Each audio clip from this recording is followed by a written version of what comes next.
Good morning. পূর্বাজ লাইফস্টাইলে সবাইকে স্বাগত জানিয়ে আজকে আর একটা নতুন ব্লগ আবার শুরু করছি। আশা করি আপনারা সকলে ভালো আছেন। তো আজকে হচ্ছে গিয়ে সোমবার, আর এখন বাজে হচ্ছে ওই 11টা বাজতে 10 মিনিট বাকি দেখে এলাম। তো একটুখানি জলখাবার করব, আর যিশুরও করতে হবে জলখাবার, এই সমস্ত আর কি। ডাক্তার সাহেব তো সকাল ভোরবেলায় বেরিয়ে গেছে, আজকে বলেছিল যে ঘরে থাকবে। বলছিল আমি দেরি করে যাব আজকে, আর শরীরটাও ভালো নেই, অত পরিশ্রম কি আর সহ্য হয় বলুন, কথা তো শোনে না কারো। তারপরে তো ওই তো আবার ফোন এলো যেই, ব্যাস দৌড়ালো, সে খাওয়া দাওয়া কিছু করেনি, দৌড়ালো। যাই হোক, আমার তো পুজো আর্চা করা হয়ে গেছে, সব কাজই করা হয়ে গেছে। একটু এই বসছি, আপনাদের সাথে কথা বলে নিচ্ছি, নিয়ে যাব জলখাবারটা বানাবো। তো যাই হোক, চলুন, আজকে আর বেশি কথা কিছু নেই, আপনারা সঙ্গে থাকুন, প্রতিদিনের মতন দেখতে থাকুন। আর ওই যে পিছন দিকে দেখছেন, ওই যে জামা কাপড় সব সকালবেলায় তুলেছি, এখনও ভাঁজ করা হয়নি। যাচ্ছি একটুখানি বিশ্রাম নিয়ে নিচ্ছি, নিয়ে জামা কাপড়গুলো গুছাবো, সোফাটাও একটু পরিষ্কার করব, করে তারপর জলখাবার করতে যাব। এক কাপ চা করে আগে জলখাবারটা সেরে নিই, জানেন খিদে পেয়ে গেছে।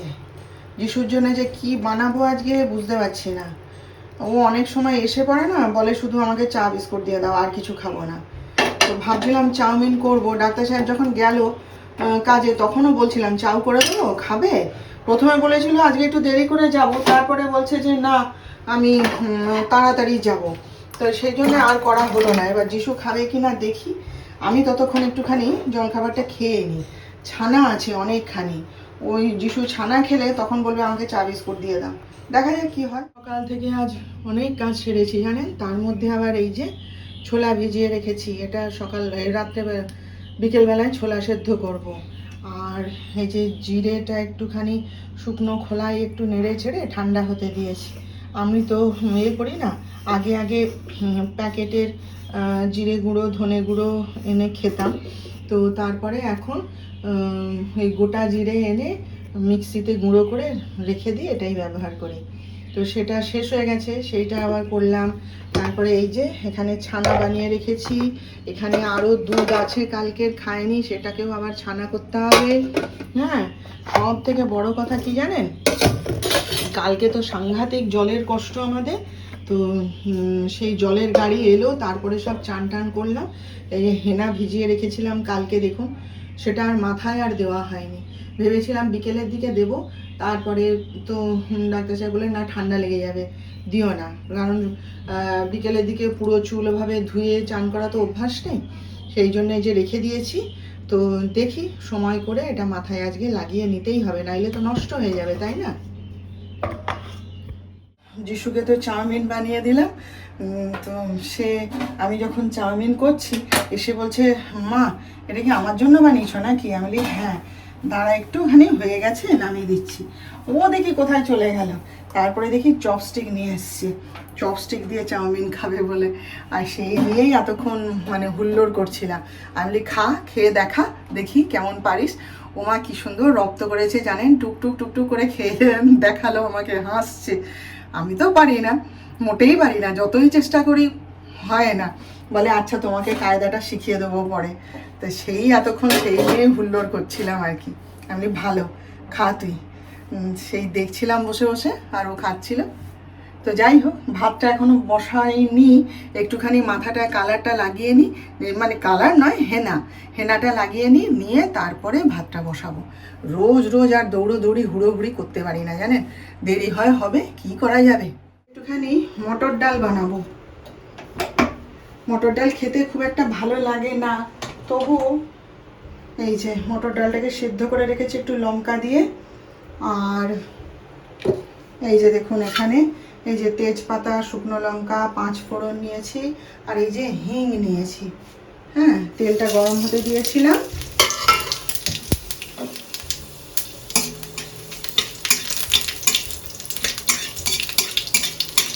যখন প্রথম রান্না করতে শিখলাম জানেন, খুন্তিটা যে মুছে নিতে হবে, ভেজা খুন্তি, সে বুদ্ধিটা ছিল না। আর তেলের মধ্যে খুন্তি দিয়ে দিতাম, আর ব্যাস মুখে চোখে ছিটকে যেত। ডাক্তার সাহেব বলেন এখন শিখে গেছো হ্যাঁ রান্না করতে? আমি হ্যাঁ, এখন অনেকটা পথ পেরিয়ে এসেছি, রান্না করতে তো শিখবই বলুন, কিন্তু তখন এইরকম বোকা ছিলাম জানেন। আর কি বলবো বলুন। ডাল তরকারিটা হয়ে গেলে খেতে দিয়ে দেবো, দিয়ে তারপর আমার জন্য তরকারি সব রান্না করবো।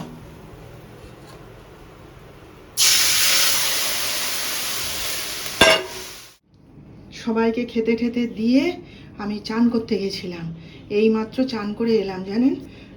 এখন বাজে হচ্ছে 2:45। তো আমি খেতে বসবো, তার আগে একবার আপনাদের দেখিয়ে দিই। এই যে এখানে হচ্ছে মটর ডাল, আর এটা পেঁপের তরকারি যিশুর জন্য করেছিলাম, রয়ে গেছে। আর এই যে মাছের ঝোল, এই যে আমার জন্য আজকে আলু পটলের তরকারি করেছিলাম ডাক্তার সাহেবের জন্য, তো আমার জন্য আলাদা করে ওই পটলের তরকারি করেছে একটু মটরশুঁটি দিয়ে। আর এই যে বেগুন পোড়া।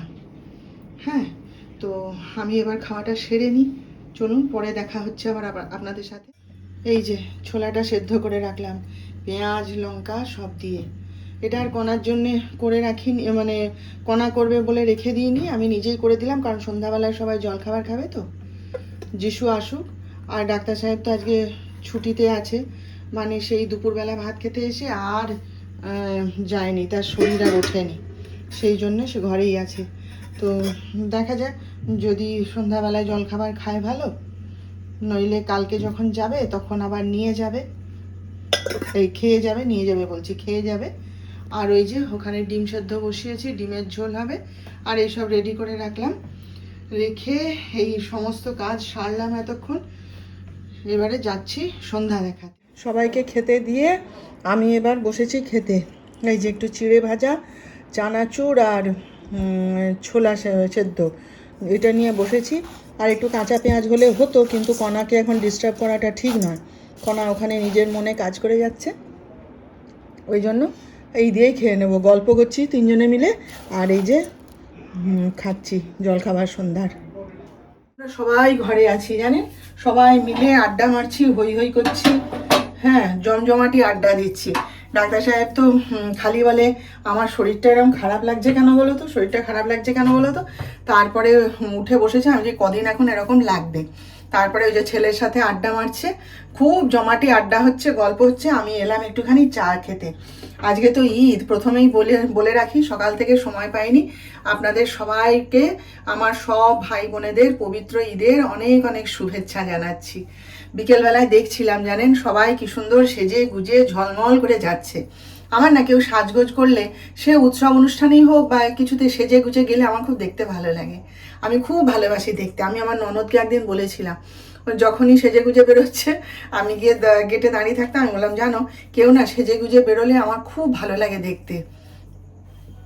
সেই জন্যে আজকে যখন দুপুরবেলায় ভাত খাচ্ছি, চান করে বেরোচ্ছি, দেখছি সব ওই দুপুর রোদের মধ্যেই কি সুন্দর সেজে গুজে টোটোয় করে করে সব যাচ্ছে।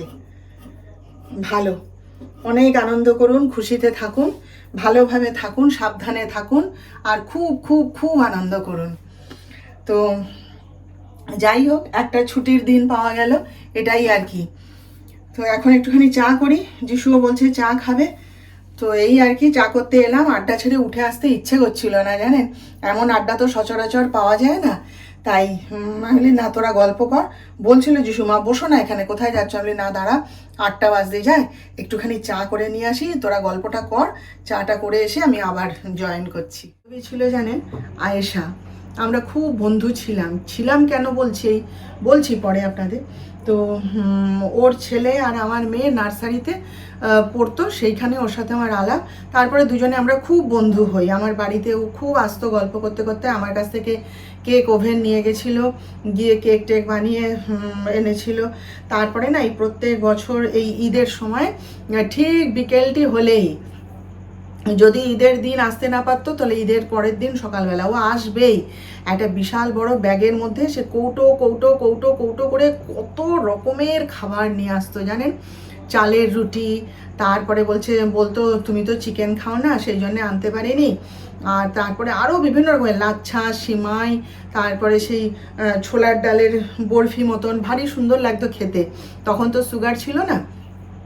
সব নিয়ে আসতো, নিয়ে এসে আমাকে বলতো কি, এই তুমি খাবে তো, তুমি খাবে তো গো নাকি গো? আমি বলি কেন খাবো না। সে মানে বোঝাই করে নিয়ে আসতো, জানেন অত খাবার সে আমরা 2-3 দিন ধরে খেতাম। আর ওই চালের রুটি না আমার খেতে খুব ভালো লাগতো। আর ও একবারে সে বোঝা ধরে নিয়ে আসতো, নিয়ে এসে তারপরে আমাকে সামনে বসিয়ে খাওয়াতো, বলছে পূর্বাদি আমার সামনে একটা খাও না, কেমন বানিয়েছি। তো আমি আরও খেতাম 2-3টে বসে বসে, খুব ভালো লাগতো বলে ও আরও বেশি করে নিয়ে আসতো। তারপরে আবার আরও একটা কি উৎসবে ওরকম রিলায়েন্স থেকে ওই সব বিস্কুট এই সেই শুকনো খাবার নিয়ে আসতো। আমি বলি এই তুমি এত আনো কেন গো এই সমস্ত? না তুমি নাও না, আমার ভালো লাগে। তারপরে আমার ছেলে যখন মুম্বাই চলে যাচ্ছে, যেদিন ও লাস্ট চলে যাবে, ওর তারপরে ওরকম খাবার নিয়ে এসেছিলো, আয়েশা আন্টি এনেছে তুমি দেবে, ও নিয়ে আসতো। তারপরে কি হলো বলুন তো, মানে কি বলবো আপনাদের, মানে আমাদের সঙ্গে মেলামেশা করাটা, আমাদের বন্ধুদের সাথে মেলামেশা করাটা ওর হাজব্যান্ড ঠিক পছন্দ করলো না। হ্যাঁ, সে অনেক কথা আপনারা বুঝে নিন, মানে উল্টো পাল্টা অনেক কথা বলতো, অপমানজনক কথা বলতো। ও চুপ করে থাকতো, সহ্য করতো, কিছু বলতো না। তারপর একদিন সেটা প্রকাশ হয়েই গেল। কতদিন আর চাপা থাকবে, তাই না? একদিন সেটা প্রকাশ হয়েই গেল, হয়ে যেতে আমরা সবাই সরে গেলাম যে না, ও সংসারটা আগে, তাই না? বন্ধুত্ব, বন্ধু বান্ধব ওসব পরের কথা। তারপরে আমরা সবাই সরে গেলাম, জানেন। এখনও রাস্তায় দেখা হয়, কিন্তু দেখা হলে জানেন মাথা নিচু করে চলে যায়। আর আমিও আর ডেকে জিজ্ঞেস করি না যে আয়েশা কেমন আছো। খুব খারাপ লাগে। আর এই ঈদের এই দিনটাতে না খুব মনে পড়ে, খুব মনে পড়ে, জানেন তো।